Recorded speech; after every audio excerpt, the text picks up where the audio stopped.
Hello students, welcome back to Python. In this session, we will see the working of seek and tell function in binary file containing complex objects written using pickle module. So let's see with example. देखिए previous session में हम लोगों ने use किया था seek और tell function text file में। अब यहाँ पे हम लोग बाइनरी फाइल को यूज कर ऑलमोस्ट सारे ऑप्शन जितने भी यहाँ पे फॉर्मेट्स हैं, जितने भी आप सीक के आप तरीके यूज कर सकते हो, वो सारे यहाँ पे कवर करने की कोशिश की है। तो जरा देखते हैं कि क्या आउटपुट आपको यहाँ पे मिलता है। तो यहाँ पर मैंने एक फाइल ओपन कर ली है जो कि रीड बाइनरी मोड में, और मैं यहाँ पे सबसे पहले टोटल फाइल साइज यहाँ पर लिख लेता हूँ, जिससे कि एंड ऑफ फाइल में यहाँ पर फाइंड आउट कर पाऊँ कि एंड ऑफ फाइल वो मुझे सही बता रहा है या नहीं बता रहा। तो moving file position to the beginning of file के लिए फिर आप यहाँ पर सीक को यूज करोगे 0 कर जो हम लोगों ने प्रीवियस टेक्स्ट फाइल में भी किया था। और उसके बाद फिर मैं यहाँ पर टेल से पता करूंगा कि अभी आप करेंटली किस बाइट पर हैं। उसके बाद फिर मैंने यहाँ पर यूज किया है मूविंग बाइट, यहाँ पर ले जाते हैं एंड ऑफ फाइल पर, और एंड ऑफ फाइल के लिए मैंने यहाँ पर 0 और 2 कर दिया है, क्योंकि 0 byte you want to move from end of file, तो आप एंड ऑफ फाइल पर ही रहोगे। तो वो आपको यहाँ पर शो कर देगा 0 बाइट, सॉरी जो एंड ऑफ फाइल की जो भी बाइट होगी वो यहाँ पर शो कर देगा। अब मैं यहाँ पर मूव करके ले जा रहा हूँ 0 byte from the current position. तो अभी आप करेंटली क्योंकि एंड ऑफ फाइल में, तो एंड ऑफ फाइल पर ही आप रहोगे। और इसके बाद फिर हम लोग यहाँ पर प्रिंट कर देते हैं वो चीज़। और अब हम लोग यहाँ पर मूव कर ले जाते हैं इसको 10 byte back from the current position. तो करेंट पोजीशन अभी आपकी एंड ऑफ फाइल है, तो एंड ऑफ फाइल से वो करेंट पोजीशन आपका बैक कर -10 से आप बैक करके इसको ले जाओगे। तो प्रिंट कर देगा वो जो भी एंड ऑफ फाइल पोजीशन होगी उसके -10 बाइट करके वो आपको पोजीशन बता देगा। इसके बाद फिर हम लोग मूव करके ले जा रहे हैं 10 byte back from the end position. उसके लिए फिर आपको टूल यूज करना पड़ेगा एज अ मोड, और फिर वो आपको यहाँ पर पोजीशन प्रिंट कर दे देगा। इन द सेम वे आप यहाँ पर मूव करके ले जा रहे हैं। अब हम लोग यहाँ पर 10 bytes forward from the current position. तो अभी आप करेंटली जहां पर भी हो वहां से वो 10 बाइट आपको वो मूव कर ले जाएगा। तो आगे मूव करते हैं, और मैंने अब यहाँ पर सीक 10 कर दिया, तो वो 10 बाइट्स आपको मूव कर ले जाएगा। इसके बाद मैंने यहाँ फिर लिखा, मैंने उसको प्रिंट कर दिया। प्रिंट करने के बाद अब हम मूव करके ले जा रहे हैं 30 बाइट्स फॉरवर्ड। तो 30 बाइट्स फॉरवर्ड करने के लिए मैं यहाँ पर लिखूंगा 30,2 फ्रॉम द एंड पोजीशन।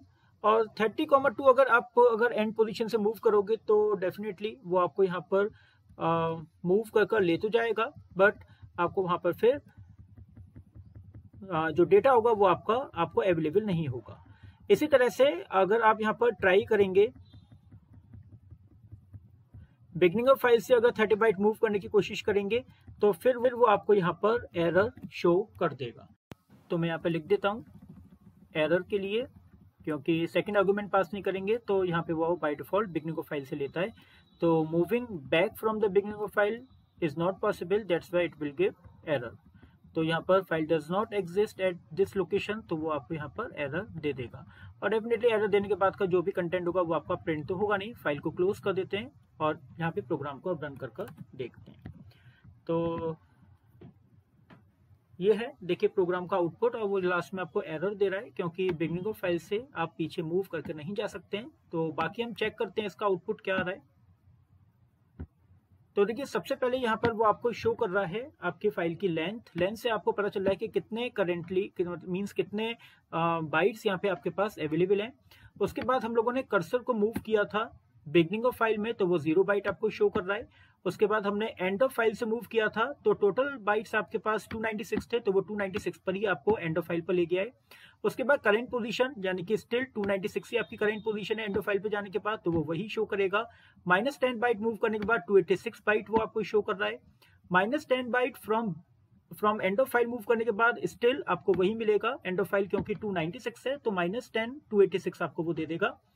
उसके बाद 10 byte from the current position, क्योंकि अभी आप 286 पर हैं तो आपको 296 पर वापस लेकर चला जाएगा।